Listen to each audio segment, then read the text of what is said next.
Hey everybody, it's Vincent here, and welcome to our weekly career huddle. Every single week during this Instagram live, we share career strategies, mindsets, and tips. And we are getting close to the end of the year here, getting close to approaching the end of the year, and it's great to have all of you here. And so if you've joined us in the past, you know we do Q&A sessions during this weekly career huddle. So, hey Shakshi. So down below, there's a little question mark icon, and mark chat bubble. Type in a question, anything that you have, whether it's launching careers, whether it's pivoting careers, going into new spaces, going into new industries, job search, how to wrap up the end of the year, goal setting for next year, anything that you want to ask a question about is all fair game. So put those down below. Hey, Carson. Hey, how are you? Good, good. So we have a really awesome topic today. We're going to be talking about kind of our predictions for next year. There's a lot, man, I'm so excited to wrap up this year. I think that's got to be like everybody, right? Like throw me a little heart icon down below. Hit that heart button if you're just excited to be able to wrap up and move on from this year. And with the vaccine kind of rolling out, I'm just excited for just like the beginning of the end of the pandemic. Yeah, Even though we still have like a few more months before the vaccine's like widely available, we would like hope. I'm super thankful that, our healthcare workers and those that are going to be or have been on the front line this entire year, that they're going to get taken care of. And I'm excited to like roll up my sleeve, get that vaccine, and like get at least my life to try to get back to what I remember as being normal.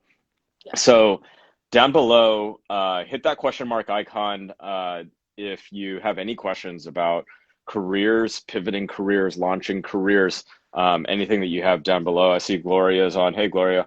We're going to hit all of your questions at the end of this session. So predictions for this for 2021 is kind of the topic that we're talking about right now. I think one of the things that we're seeing clearly is like remote work. If you've been either working from home or doing school from home, type the word me into the comment box down below because I know for me this year I've basically been home. My wife Erin's a nurse, and so she's been going to work, but this is the most amount of time that I've ever spent at home. Carson, I think you're the same way too for the most part. Yeah, exactly. I've never spent this extended amount of time back home, especially when you don't really plan for it. Yeah. But I think there also have been a lot of opportunities that have come from working from home, and that it kind of changes how the future is going to look. For example, I listened to this NPR podcast about how people who have disabilities, now with remote work being widely accepted, it kind of breaks down that barrier of disability in the workplace. So that's something that is good coming out of the pandemic and work being remote. Yeah, that's a good point. And companies now too, as companies are hiring, they can really take a look at a global marketplace of workers Mm-hmm. because, remote, I think there were a lot of companies prior to this year that just weren't open to the idea of having remote workers and Yes. have always said, hey, we've been in business for however many years. We've always been in the office. This is just how we work, and it's always how we will work. And it's taken, unfortunately, this pandemic to be able to force companies to get out of that. And obviously, like there's industries and businesses where you have to be there in person. Manufacturing is a good example of that. Hollywood and like film production in general is another one. There's no, well, kind of, we've seen like all the late night hosts move, From you home. know, from home. And like there's a interesting article the other day in the New Yorker about Stephen Colbert and how for the past few months there's just been a satellite truck sitting in his driveway, but that's not normal. Yeah, Film exactly. production is one that long term, things will get back to uh, live studio audiences and Mm-hmm. things like that. But when you take a look at like business professional roles, white collar roles, a lot of those, likely will end up either having remote opportunities. So Facebook and Twitter. Facebook has said that half of their audience or half of their workers over the course of the next 5 years will transition to continuing to work at home. And Twitter's CEO, Jack Dorsey, has said that Twitter employees will always have the option to be able to work from home permanently, even after the pandemic. But Google actually went the opposite direction. Yeah, I saw Um, that. Google went the opposite direction and said, we're not a work from home company, and that they expect all of their employees to live within a commutable distance from their office. And I think there will be some companies that continue to do that, just depending on, the leaders in those company and the culture inside of those company, and quite frankly, the type of business that they do. But something that is abundantly clear, though, is that going forward, flexibility around when you work is here to stay. We saw a prediction on LinkedIn from this week where there was an article that talked about 322. And so 322 was done in some research, Harvard Business School, Harvard Business Review. And essentially what 322 is that they think that the traditional 9 to 5, which has been traditionally 9 to 5 in the office, will turn into what they call 322, which is 3 days in the office, 2 days working remotely, and then 2 days off, which will obviously be the weekend. But 322 is kind of like this hybrid world where you're predominantly in the office, but you might have a day or two where it's either heads down focus work that you're going to do away from the office so that you can stay focused, or maybe you have specific childcare types of things that you do need that flexibility. And so I agree with that. I think regardless of whether you work for a company that's fully in the office, fully at home, this kind of 322 is where we're heading, where there might be some days where you're working remotely, some days where you're working at home. If you just joined us, this is our weekly career huddle. We're talking about all things career. Down in the question box, down below, there's a little question mark with the chat icon. If you have a question about careers, what's coming up, launching careers, pivoting careers, changing industries, throw it in that question mark chat by icon down below, and we're going to touch all those questions at the end. Carson, what do you think? What else do you think is coming up in 2021 that we can expect to see in the business world? I think we've seen so far a lot of more inclusion-based programming, and as well as like developing critical skills. So having your employees be more personable, as well as thinking of that when you form strategies and things like that. And so I feel like it's also a lot of employees are being trained to think of that, but also in a virtual sphere, which hasn't really been done as much in the past, which is really interesting. So we definitely see a lot of those jobs in, like, whether that be anything in tech and customer service, really increasing. Yeah, I agree with that. Diversity and inclusion measures are definitely here to stay. This year with the pandemic, we've also had this entire movement around social justice. And, I think adding on to what you said, in the past, it was quite normal to be able to keep your personal life and your business life as two separate lives. And really what we've seen change this year with the Black Lives Matters movement is very large companies coming out and making public statements in support of their African American employees. And that really has brought together some of these, what has been in the past, social issues, political issues versus your work self. And yeah, that it was just kept out of the workplace. But I think that, and I hope that, quite frankly, in the future, that we look back at this and this is going to be like, well, of course women can vote. Of course women can own real estate. That's what's fair and that's what's proper. And that we'll see that equally applied to whether it's LGBTQ priorities, or whether it's racial, injustice or racial equality as well. But yeah, I think you're right. I think those are here to stay. And What then do you? Yeah, go ahead. I was just going to say another interesting point that it's kind of like a dichotomous idea is that I feel like with being remote, there was a lot of concern over the lack of like social skills and developing your social interactions and communication in the workplace. And I think arguably that's even better now, because all of these employees have been kind of trained with how to adapt and excel virtually, so that when things do go back in person, I feel like it's just going to be that much stronger. And it goes back to that kind of sense of personal connections with consumers and with your fellow employees and things like that. Yeah, absolutely. Peter Third, thanks for joining us. Abby Collins says, hey, Abby. Thanks for joining us. This is our weekly career huddle. We're talking about all things career strategies, mindsets, and tips. If you have questions, throw them in the question box down below. We're going to hit all of those in just a second. Right now, Carson and I are talking about our predictions for 2021, where we see the workplace and careers going in 2021. Yeah, I completely agree with that. Like the way that you interact with coworkers, the way that you collaborate with coworkers is definitely going to change. Something where you might in the past be able to just like turn your head and say hi to somebody. All companies have had to get better at collaborating, from a distance as well. Nate, thanks for joining us. What about As it like well. events? Thanks. Like events have been interesting too, because in the past you have all these trade conferences, you have business travel, you oftentimes hear about like salespeople taking business trips to go Yeah. visit clients. None of that has happened this year. Do you think that's going to stay that way? Do you think it's going to come back? There's no way that's going to go back to how it was. Yeah, I feel like it will come back to in some capacity, but I think there will also be, just for accessibility sake, there will always be some virtual opportunities. Yeah, As well, as we've seen, like a lot of companies have really excelled using virtual summits, virtual programming, virtual conferences, and so I think that can remain. yeah. And if anything, it also provides a way to have more of those programming conferences throughout the year without having to choose one or two for budget constraints or traveling and things like that. So. Yeah, for sure. Nate, thanks for joining us. Kieran Day, I see I am Mark Walton says, thank you so much for providing this forum. Mark, it is our pleasure. We're here every Wednesday. We're going to continue to be here every Wednesday, unless it's the 4th of July on a Wednesday. But every single Wednesday, we talk about career strategies, mindsets, and tips on this session.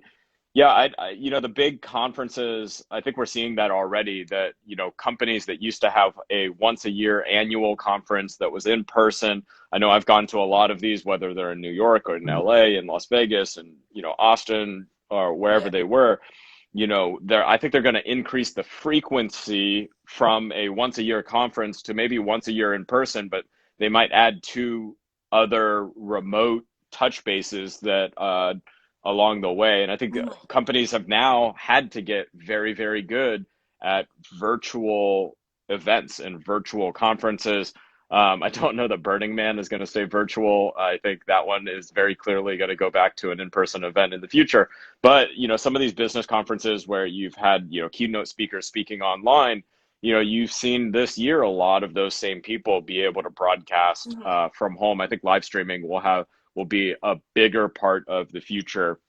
And, Yeah. to be honest, sometimes it's a better experience. You get to get closer versus being in a massive room with thousands of people, where sometimes like you're literally staring at a TV screen that you can barely see of somebody speaking on stage. Exactly. I think employers are going to change as well. This is one of the predictions for 2021 is that in order to be able to stay competitive in the marketplace, as people are looking at new jobs, I think they're inherently going to be looking at how did that employer treat their employees during the pandemic as well. Exactly. And you have right now, you have some employers that have made a call, in my opinion, way too early to be able to force employees to come back into the office to Yeah. say, hey, we want to know all about your holiday plans. We want you in the office. And I was talking to a friend the other day who's a teacher, who was saying that they have to be back in the classroom because they don't have a choice, but they don't feel safe and they're concerned about their own safety. I think that things like this, people are going to be watching, and in the future, these are going to be the things that people are going to take a look at. Is, did the company take a stance on things like social inequality? Did the company treat their employees well during the pandemic? And these are going to be things that people are definitely going to consider as they're applying for jobs in the future, as they're choosing who they want to work for in the future. What else do you think is happening in 2021? Something that I think is interesting is the increase in cybersecurity. So I think that is going to be, if not already, a growing industry. And I think also, as well as looking at how companies treated their employees, it's also what standards do you have in place in this virtual world if we do stay completely online. And that's definitely a concern for a lot of people, because you do have a lot more information online now especially if you have confidential information. So I think cybersecurity is growing at an even higher rate. Yeah, you're absolutely right there. There was an article, I think this morning in the Wall Street Journal that said that Department of Homeland Security, Department of Agriculture, and a few other U.S. government entities had all been hacked recently through an exploitation. It was a software exploitation of a vendor that these government organizations use. But what was scary is that vendor that caused that that caused kind of like that backdoor access into these computers. There's over 30,000 companies that also, in addition to these three government Wow. agencies, that also use that same software. And that just happened literally this morning. Wow. In the past, I think you're right. Companies can control the internet within their building. A lot of the Mhm. times, forcing hardwired laptops or having commercial grade, enterprise grade Wi-Fi access. Well, you can't control whether your employees at home use secure Wi-Fi passwords or not. I mean, my Wi-Fi password, well, it used to just be Music City because I live in Music City. I live in Nashville, but it was literally like one word all lowercase, which that's not secure. Now I have something Yeah. that's way more secure than that. But you can't enforce these things for your employees. You're going to have to educate them. And so, yeah, I think you're entirely right. As more people are using public internet from working at coffee shops, as more people are using their Wi-Fi at home, cybersecurity is going to be an area for sure. You and I took a look at last week the fastest growing jobs for 2021. We work with a lot of job seekers. We work with a lot of people who are launching careers, and the areas that are going to be in high demand for the next 10 years, not just our forecast for 2021, but for the next 10 years, nurses and nurse practitioners, as well as physician assistants. Can't go wrong there. When you take a look at the increase in healthcare costs, there's going to be a higher demand for nurses and physician assistants to be able to replace the primary care physician who traditionally has been a doctor. More and more people, I know I see a nurse practitioner just because I can get an appointment right away. It's a lot Exactly. faster to be able to get an appointment. I can get a same day appointment instead of waiting 4 weeks for an appointment with a doctor. So that's not just me, and that's an increasing trend. You hit another area, cybersecurity, data analyst, data science. There's a lot of data out there. Small and large companies alike have more and more and more and more data today, more than we've ever had in the past. And so there's going to be an increase, continue to be an increase in the need for people to be able to analyze that data, gather insights for business leaders to be able to make decisions off of that data. Digital marketing is an area that is going to see rapid and continue Yeah. to see rapid increases. When you take a look at traditional marketing, used to be things like radio ads, TV ads. And I saw a stat the other day that something along the lines of like 80% of the internet's traffic, but by 2025 is going to be in video. So today, there's a lot of social media is a lot of photos, social media is a lot of posts, and live streaming like this is becoming increasingly popular. There's 80 million people listen to podcasts today. That's expected to be 160 million in 5 to 10 years from now. And so podcasts, audiobooks going to continue to grow, video is going to continue to grow. So somebody who's looking at, maybe knows a little bit of video editing today, decides that they want to do that full time, that can't be a bad mistake. Anything in the digital marketing area or video editing, video production will continue to be huge. And And even like user experience online. So how your user interacts with mhm, your website or your service is something that everyone is doing virtually. And so that's another thing to um, go into if you want to do more of user experience, customer service, and all of that. yeah, that's absolutely right. Brady, thanks for joining us. Sweta Bulgi, thanks for joining us. Ali Walk, good to see you. This is our weekly career huddle. Every single Wednesday, we talk about career strategies, mindsets, and tips. Right now, we're talking about our predictions for 2021. And the last role that we saw huge increases in is software development. Mm-hmm. Anytime of software development, any type of software engineering. Obviously, mobile apps have been really, really big. The internet has gotten really important in many people's lives, especially right now during a pandemic. And, we're going to continue to see the need for people to be able to create things like even these Alexa skills. And Mhm. so as Alexa becomes a bigger part of more people's lives and more households, it's the same thing as mobile apps. Somebody has to be able to learn how to develop that type of software. And that's going to be the other area. And you're seeing a lot of these like six-figure jobs, a lot of these like high skill, white collar roles end up being the high growth areas that companies are going to continue to need. I'm trying to take a look at my notes here, see if we missed anything. One other thing that I know you mentioned earlier, but kind of circling back to that, is how do companies stay competitive?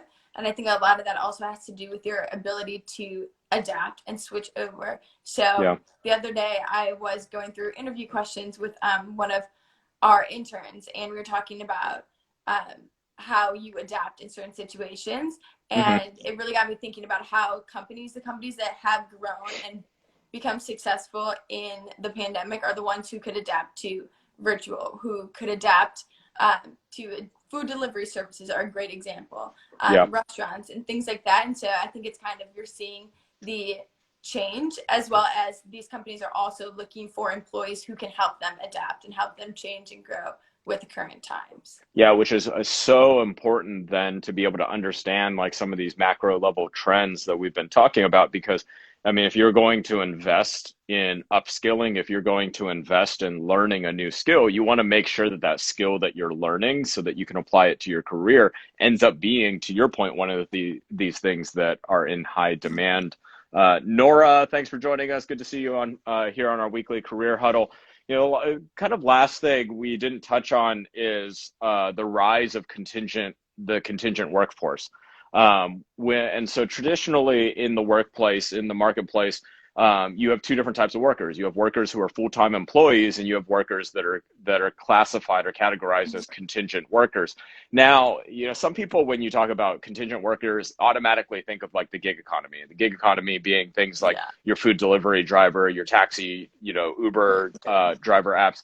And what's really interesting is like over half of the contingent workforce is actually not gig workers, or not these gig workers that Yeah. are working on these apps.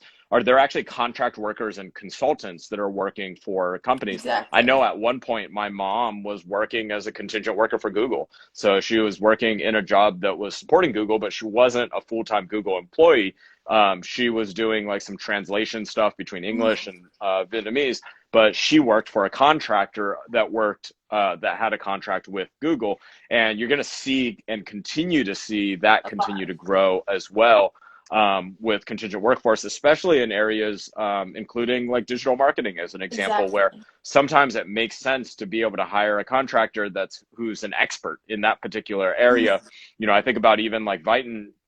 We work with a guy who's like absolutely fantastic in SEO, search engine optimization. But it wouldn't make sense to have him as a full-time employee, because a lot of the times when you work with somebody who only does one thing in one particular area, they get so specialized at it that they're better than anybody else that Yeah. you can hire full time, because that's all they do. They do this one little very small slice of digital marketing. And so Yeah. the rise of contingent workers is going to continue to increase, especially as people want more flexibility over their work schedule and their work Yes. location. And the same One way with to do that. freelance work. A lot of Yeah. people are seeing that they can get experience and try Hmm. um, different jobs, or even just get experience in like certain niche markets. And so with apps like Fiverr and things like that, you can really be your own boss and kind of just freelance in the meantime. So if you are currently actively looking for a job, you can be using that as experience to Yeah. kind of build your resume beforehand. And so I think we've seen that in addition to contracting, especially since some companies just didn't, especially at the beginning of the pandemic, they didn't have uh, they weren't able to for sure say if they could hire somebody come the new year. And so that's kind of how a lot of people did get contract jobs, and then those could potentially turn into full-time positions. But I think that is something that we definitely need to be looking out for. Yeah, absolutely. I couldn't agree with that more. I'm just scrolling up here. Going back to Gloria's question that Gloria asked at the beginning of this live stream. If you have a career related question, if you have a job search question, you want to have a question about launching careers, pivoting in your careers, there's a question mark icon right around there on your Instagram screen. Hit that question mark button and type your question in there, and then we can bring it up on the screen. The chat goes so fast that if you type it in the chat comments, we might miss it. But if you put it in the question mark question right there, we'll for sure get to it on this session. So Gloria asked, what lesson took you the longest to learn in your career? I think, gosh, that's a great question. I could take a stab at that first, and then Carson would love to hear what you have. I think one of the lessons that took me the longest to learn is there's this question that people always ask of like, where do you want to be in 5 years from now? And I always hated that question. I always hated that question because it's like, well, I don't have a crystal ball. I can't like read the future. If I knew where I was going to be 5 years from now, like, gosh, wouldn't life be so much easier? And what I realized now, looking back on that, is that like where I want to be is completely the wrong thing to be focused on.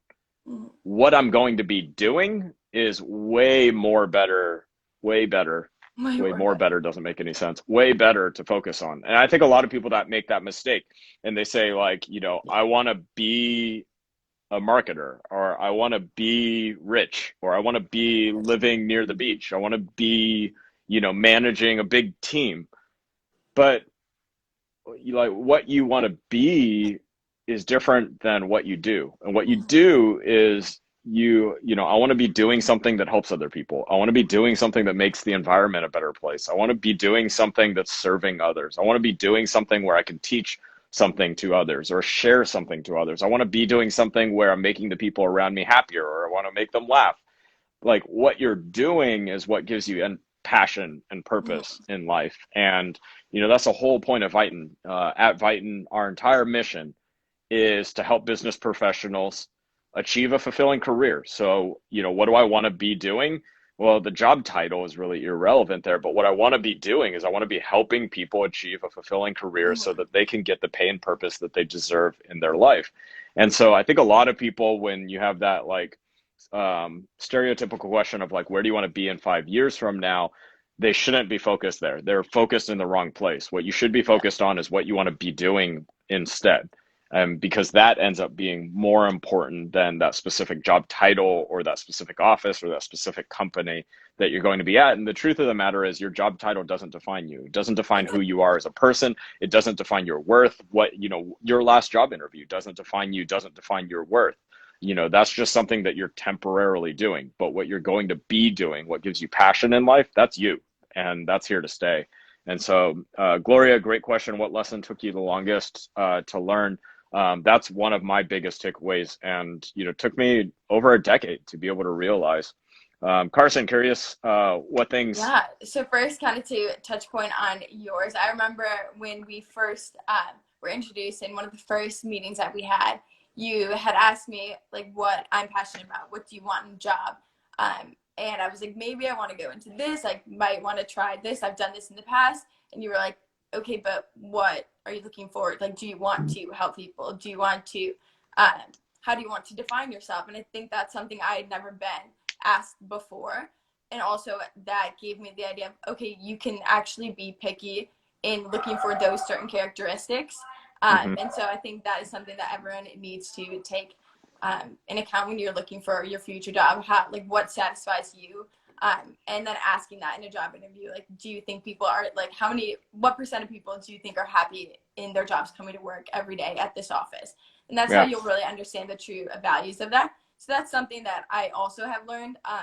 And then another thing is also just how to be confident in your skills. I feel like a lot of the time we get focused on, I have this title, I went to this school, I'm this old, and then really categorize ourselves as in the way that we think others should see us. And so that's something that I kind of have come to terms with. Like, it's okay if you are a manager with this many years of experience, or if you just got to that level because of your qualifications or your personality. And so I think that is something I'm just kind of learning, that confidence, and learning what skills that you bring to the table. I think that is the most important thing I've learned. Yeah, it totally makes sense. Rosie Gomez, thanks for joining us. I see Megan on as well. This is our weekly career huddle. I'm going to hit this question button here. If you have a question for us, hit that question mark button down below, and you can actually submit your question, and then we can bring it on screen just like this. So Lori asks, what are your thoughts about seasoned unemployed workers getting jobs in 2021 or trends? That's a really great question.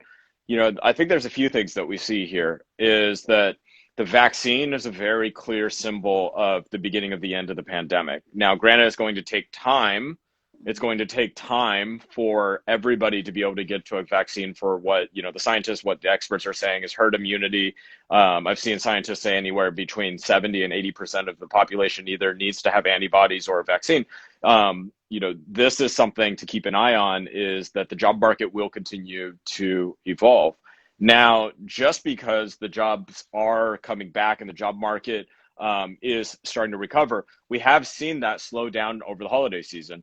When the job report came out for November, rehiring had slowed down. But the thing is that rehire or hiring in general typically does slow down in November, December between the holidays. You'll see that pick back up at the beginning of the year as companies have new budgets. Hiring will pick back up.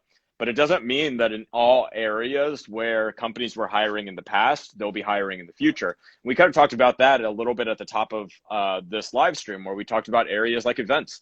Fundamentally, if somebody was an events manager in the past and they were responsible for doing in-person events, not all companies may come out of the pandemic doing exactly what they were doing in the past. The strategy might change. And so upskilling yourself, reskilling yourself ends up being really important there, where, maybe project management, event management skills in the past were things like working with vendors at a specific venue. Well, in the future, it might be working with a production studio to be able to do virtual events. And that's an example of like this small change in one particular area. So what ends up being really important for seasoned workers is don't be rigid in the area that you worked in the past. You got to take a look at where is the puck moving, where's the ball moving, and be able to go running towards where it's going in the future as well, which in the event space, there's very clearly going to be this hybrid world of physical events as well as virtual events. And I'm just using that as one example. In whatever particular area that you're working in, you really have to take a look at how is the industry going to change. Retail is another area in the past as well, where brick and mortar retail was king. E-commerce in the past was less than 20% of spending was in e-commerce, and 80% of retail spending was in brick and mortar traditional retail. You have your big box retailers, you have your large grocery stores, and so your Walmarts, your Best Buys, your Targets were king. And you've seen many of them evolve even to be able to ship out. Like Best Buy is doing a pretty cool thing right now, where UPS and FedEx are swamped this year, and Best Buy's basically turned every single small Best Buy store into a little mini warehouse so that they can have products picked up from ship and have a gig worker deliver that to customers' homes. And that's driving a growth in e-commerce.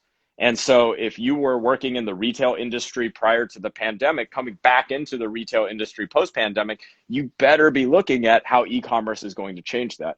And so we've kind of used two different examples, whether it's in events management, whether it's in retail. You got to take this and apply that to your same industry to understand how the industry will change after the pandemic, because not everything's going to come back exactly the way that it was before the pandemic, even when jobs change, when the jobs come back. Jobs will come back, but they might be in a slightly different area. They might be in a slightly different space. And I would not make the assumption that companies are going to automatically bring back the worker that was furloughed. Exactly. It might be that they're looking for somebody with a slightly different skill that's closer to where they want to be. Or there are a lot of very talented people in the job market right now, and they might be looking at trying to level up their talent and hire somebody. Maybe it's at a different level of a role or a different caliber than they hired in the past. Also, Vincent, one thing that I know we get asked a lot from people who are like, I haven't been working for an extended amount of time. How do I get back? Like, am I going to be unemployed because other people who have been working are kind of competing for the same jobs? And I think one thing that we should point out here is just because you aren't currently in a role or have been unemployed for a while doesn't mean you aren't developing skills that will set you ahead and make you a competitive candidate. And so I think things like online certifications and kind of what Vincent was saying, exploring new markets, gaining new skills, and seeing how they can be applied to a virtual company, or look at what companies are looking for. If they're looking for people to be on the creative side of creating content for their virtual or online store, that's something to be aware of. And then you can present that as, although I haven't been working, this is what I've been doing in the meantime to further and level up in my career. Yeah, I couldn't agree with you more, Carson. Like it ends up being so important for people to be able to talk about what are they doing and what Mm-hmm. have they been doing to either better themselves, better their family, or better the community around them. And that's really what's going to be able to make folks stand out as they're telling their personal story, as they're talking about their elevator pitch when networking and when talking to employers in general. You know, we hear a lot. We hear it on both sides. We hear people who say, I'm too old, and the younger person is more competitive than me, and it's hard for me to land a great role because I'm too old. And then we also see it on the opposite side, where we see people say, gosh, I'm just too young, I don't have enough experience, why are Mm-hmm. employers going to hire me? And the truth of the matter is that work ethic and learning agility go a long way. And so the people who are really standing out right now as they're interviewing are the people who can talk about how they've made the community a better place and what they've been doing. And that could be anything like learning how to homeschool and like really taking care of your Yeah. family and your children, all the way to, we've heard stories about software engineers who have created a side project where they're creating a hospital tracker to help Mm-hmm. people in their city find hospitals that have beds available. And so if you're, facing COVID symptoms, it tells you where in your city is the best place to be able to go.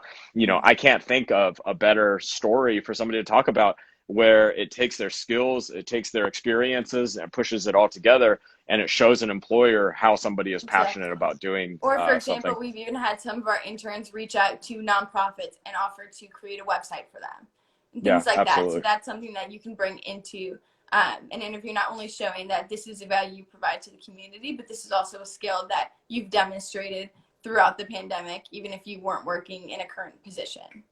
Yeah, absolutely. Absolutely. All right. As many of you know, our Vyten internship program, we have a really awesome December group. Our Yeah, we November really, group was awesome, but our December group is really, really awesome as especially the well. ones in finals doing their internships, incredible. So every week we have a secret passcode for our interns. And this week, do you already have one? Yes, but if you want, you can change it. Mine's probably not that good. It's banana. All right, Okay, this perfect. week's secret passcode is banana, and so if you're one of our interns, make sure Yeah. to type that into our The spot. There's more information on Intern HQ as well. If you're on and you're looking for a digital marketing internship, we still, I think, have a few more spots for We have January. yeah, a couple for our January internship. Yeah, so you can go to vyten.com/intern if you're interested in being one of our digital marketing interns for the month of January. For the group kicking off January, they'll kick off right after the new year, I think on January 4th. Yeah. So apply online, vyten.com/intern. We also announced our spring programs. We have we have two programs that we're going to be launching in 2021. And one of them is going to be Career Foundations. The other one's going to be called Career Accelerator. Career Foundations is really focused on anybody who's seeking their first role out of college, whether you are Mhm. currently a junior, whether you're a sophomore, whether you're a senior in college, whether you are class of 2020. The Career Foundations program is going to be a really awesome program that's going to be kicking off in the spring. We also have a Career Accelerator. Career Accelerator is for folks who want to grow their career, and they want to accelerate their career to really be able to take off in the next few years. That program we have not we have not announced a date for that yet. But both of these are on our website. So if you're interested in getting notified, if you're interested in getting on the wait list for Career Foundations or a Career Accelerator, check out our website. And so go to And then Vyten.com. There's a link in our Instagram bio as well. we see in the chat, someone asked how long are the internships, and then somebody else answered, yeah, there are 4 weeks of an intensive course, which is good if you want to be extremely motivated for a shorter amount of time, or if you're in a crunch just trying to gain experience and develop your skills. So you can find more information on our website, as Vincent said, but we hope everyone who's interested applies. And yeah, I'm super excited for spring. Super excited for spring. We have a lot of really cool things that we're planning for next year. We actually put together a public roadmap on our Vyten Council site. So if you're one of our student members, you're one of our Vyten members, and you jump over to the Vyten Council community, over on the side, you can hit public roadmap and it'll give you a picture of where we're going in the future. And so, we're going to be doing courses and content and guides on how to write effectively, courses, content, and guides on how to speak effectively. This is based on feedback that we've gotten from our Vyten Plus members on content and programming that they want coming up. But we've also gotten a ton of feedback from our student members as well. And we have Vyten Council chapters that we're launching next year as well. As soon as it's safe to be able to do so, these chapters will get off the ground virtually first. And there's 2 cities that we're ready to announce chapters at that are coming up first. And those 2 cities are, Carson, do you want to share the surprise? Sure. Our 2 cities that we're focusing on first in the spring is our Los Angeles and Nashville. So if you go to school in those areas, if you're interested, apply for our internship or send us a message about being a campus council leader. Yeah, really excited there. So if you're an alum or you currently live in Los Angeles or Nashville, let us know. We always need support with this. If you're a student in Los Angeles or in Nashville and you're interested in being a founding member of one of these chapters, let us know on our website. And if you want to be next up, if you want your city to be next, you can put that on the feedback page of our Vyten Council community. So we're really excited to get all of that up and running. This has been a really great career huddle. We are on pause for Vyten Council Live. If you've seen Vyten Council Live, it's a new live stream that we're doing on LinkedIn every Friday at noon Central Time. We had 2 awesome Vyten Council Live kind of pilot episodes in December. We're going to jump right back into it, January 8th, and every Friday during the next year, we're going to be bringing on hiring managers. We're going to be bringing on recruiters who are going to be joining us on Vyten Council Live. You can check that out by following our page on LinkedIn. You can also see everything, including this live stream, on our calendar on our website as well.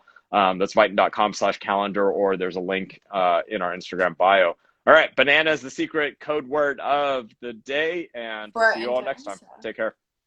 Bye.